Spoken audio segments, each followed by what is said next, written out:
একদিন স্বর্ণ আর লোহা পাশাপাশি বসে কথা বলছে।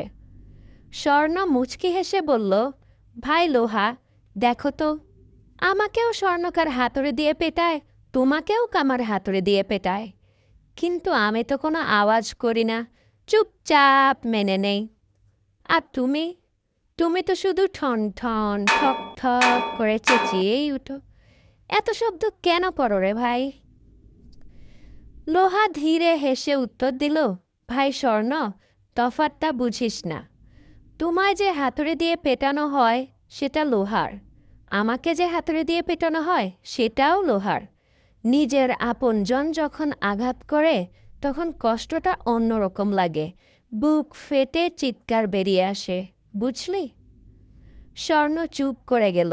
সে বুঝতে পারল সব ব্যথার আঘাত একরকম হয় না, কখনো তা শরীরে লাগে, কখনো তা হৃদয়ে বাজে।